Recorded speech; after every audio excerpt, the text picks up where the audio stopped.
લોકસભા 2024ની ચૂંટણી હવે બિલકુલ નજીક છે. આગામી 12મી તારીખથી જાહેરનામું બહાર પડશે અને ત્યારબાદ ફોર્મ ભરવાની તારીખો જે શરૂ થશે. વહીવટીતંત્ર દ્વારા જે દિવસથી આચારસંહિતા અમલમાં આવી ગઈ હતી ત્યારથી જ ચૂંટણીલક્ષી કામગીરી શરૂ કરી દીધી. ખાસ કરીને પોલીસ તંત્રની આ ચૂંટણીમાં બહુ મહત્વપૂર્ણ જવાબદારી હોય છે. તો ચૂંટણીલક્ષી કામગીરીમાં પોલીસ તંત્ર સતત જોતરાયેલું છે. આપણે જોડે કેટલાક મુદ્દાઓમાં ને લઈને વાત કરવા માટે દાહોદ એસપી ડોક્ટર રાજદીપસિંહ ઝાલા ઉપસ્થિત છે. આપણે એમની જોડે કેટલાક મુદ્દાઓને લઈને વાત કરીશું. સર ખાસ કરીને લોકસભા ચૂંટણીને અનુલક્ષીને દાહોદ પોલીસની કેવી તૈયારીઓ છે? દાહોદ જિલ્લો બોર્ડર ઉપર આવેલો જિલ્લો છે. આપ વિદિત છો એ રીતે મધ્યપ્રદેશ અને રાજસ્થાનની બોર્ડર લાગુ પડે છે. તો બંને નજીકના જિલ્લાના અધિકારીઓ સાથે 6 જેટલી મિટિંગો અમારા એસપી લેવલની અને કલેક્ટર લેવલની કરી લેવામાં આવી છે. ઇન્ટરસ્ટેટ બોર્ડરને કંટ્રોલ કરવા માટે 19 જેટલી સંયુક્ત ચેકપોસ્ટો નજીકના રાજ્ય પોલીસ સાથે શરૂ કરી દેવામાં આવી છે. એ ઉપરાંત દાહોદ જિલ્લાની પોતાની 6 ઇન્ટર ડિસ્ટ્રિક્ટ ચેકપોસ્ટ પણ શરૂ કરવામાં આવી છે. આમ કુલ 25 જેટલી ચેકપોસ્ટો શરૂ કરવામાં આવી છે.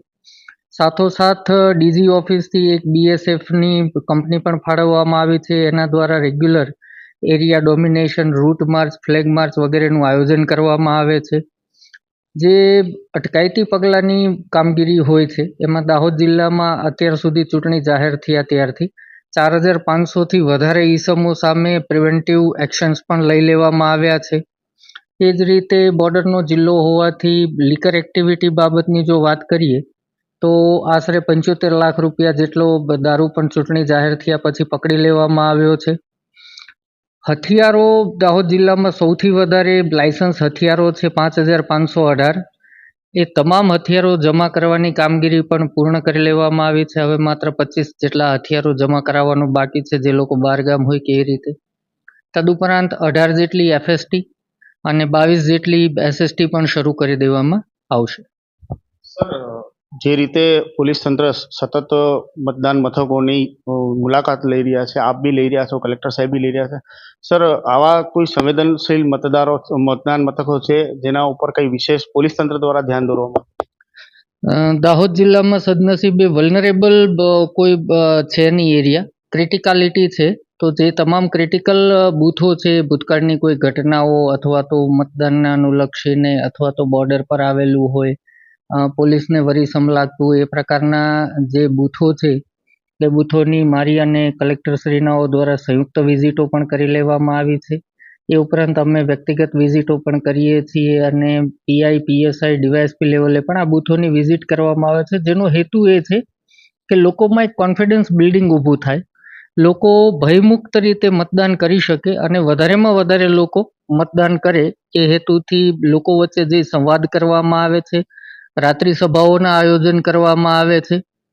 અને જ્યારે બૂથ વિઝિટ કરીએ છીએ ત્યારે પણ આગેવાનો અને ત્યાં હાજર લોકો સાથે મુલાકાત કરી અને તેમને વધારેમાં વધારે મતદાન કરવા, ભયમુક્ત રીતે મતદાન કરવા માટે સૂચન કરવામાં આવે છે.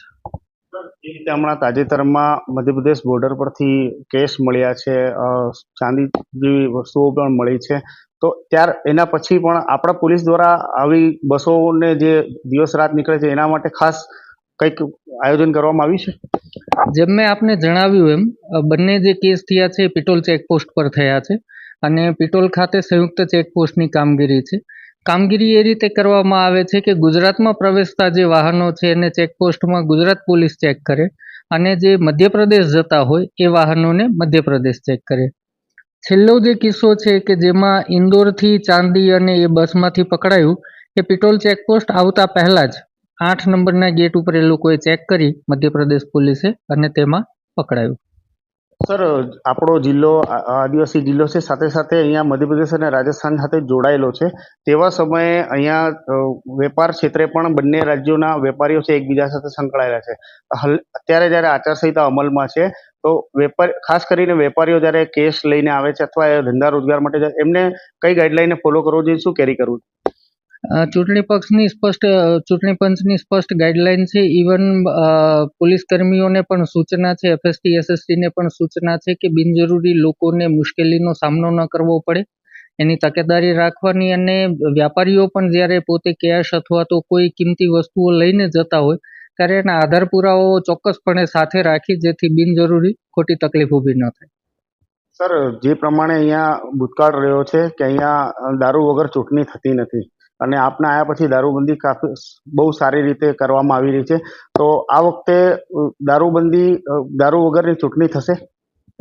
ચૂંટણી હોય કે ન હોય, ગુજરાતમાં દારૂબંધી કાયમ માટે અસ્તિત્વમાં છે અને કમ્પ્લીટલી પ્રોહિબિટેડ ડ્રાય સ્ટેટ છે. સો ચૂંટણી હોય કે ન હોય, દાહોદ જિલ્લામાં દારૂની કોઈ પણ પ્રવૃત્તિઓ સાંખી લેવામાં નહીં આવે અને આપના માધ્યમથી નાગરિકોને પણ અપીલ કરું છું કે આપને કોઈ પણ માહિતી હોય તો સીધો સંપર્ક કરીને આપ આપી શકો છો, કેમ કે ચૂંટણી પંચની પણ સ્પષ્ટ ગાઈડલાઈન છે અને ગુજરાત સરકારનો કાયદો છે, માટે દારૂબંધીનું સ્પષ્ટપણે અને કડક રીતે અમલ કરવામાં આવશે. સર, દર વખતે ચૂંટણીમાં કોઈ એવો સ્પેશિયલ નંબર કે આવી સર્વેલન્સ ટીમ હોય છે કે ભાઈ કોઈ એવી કન્ડિશન આવી જાય કે ભાઈ ક્વિક રિસ્પોન્સ ટીમ, તો એવી પોલીસ દ્વારા કોઈ રચના કરવામાં આવી? દાહોદ જિલ્લાની 3 QRT છે. આ ઉપરાંત LCB SOGની 3 ટીમો છે અને ડિવિઝન લેવલે પણ SDPOને જણાવવામાં આવ્યું છે કે તેઓ પણ જરૂર જણાય પોતાની એક ટીમ બનાવી લેશે જેથી ક્વિક રિસ્પોન્સ થાય અને પોલીસ કોઈ પણ વસ્તુને સહેલાઈથી અને ઝડપથી ઉકેલ લાવી શકે. અંતિમ સવાલ છે કે આવનારા 7મી મેના રોજ લોકશાહીનો મહાપર્વ ઉજવવા જઈ રહ્યા છે, ખાસ કરીને દાહોદના મતદારોને શું અપીલ કરશો? લોકશાહીમાં સૌથી મોટું જો કોઈ મૂલ્ય હોય તો એ મૂલ્ય આપણા મતનું મૂલ્ય છે. મતદાન કરવું એ આપણો હક પણ છે અને આપણી મુખ્ય રાષ્ટ્રીય ફરજ પણ છે. સો તમામે આ ફરજ બજાવવી જોઈએ, તો જ લોકશાહી આપણી સમૃદ્ધ બનશે અને સ્ટ્રોંગ બનશે. માટે દરેક નાગરિકોને વિનંતી કરું છું કે પોતાના મતદાનનો અચૂકપણે નિર્ભય રીતે યોગ્ય ઉપયોગ કરવો. તો જે રીતે આવનારા 7મી મેના રોજ લોકસભાની ચૂંટણી યોજાવા જઈ રહી છે, ખાસ કરીને વહીવટી તંત્રની સાથે સાથે પોલીસ તંત્ર પણ 24/7 કલાક કામ કરી રહ્યું છે અને લગાતાર જે ચૂંટણીલક્ષી કામગીરી છે કરી રહ્યા છે અને સાથે સાથે મતદાન મથકોની પણ મિનિટ ટુ મિનિટ કાર્યક્રમો ગોઠવી અને એમની મુલાકાત લઈ રહ્યા છે. જ્યાં ખૂટે ત્યાં જે વ્યવસ્થા કરવાની છે તે પણ કરી રહ્યા છે. કુલ મિલાવીને એવું છે કે આવનારા 7મી મેના રોજ જ્યારે આ લોકસભાની ચૂંટણી સૌહાર્દપૂર્ણ માહોલમાં યોજાય, શાંતિપૂર્ણ માહોલમાં યોજાય અને સાથે સાથે 100% મતદાન થાય તે માટે વહીવટીતંત્ર અને ખાસ કરીને પોલીસ તંત્ર પ્રયાસરત છે. ત્યારે અમે પણ અમારા માધ્યમથી દાહોદ જિલ્લાના તમામ નાગરિકોને અપીલ કરીશું કે આવનારા 7મી મેના રોજ જ્યારે લોકસભાની ચૂંટણી યોજાવા જઈ રહી છે તો 100% મતદાન કરે. ધન્યવાદ.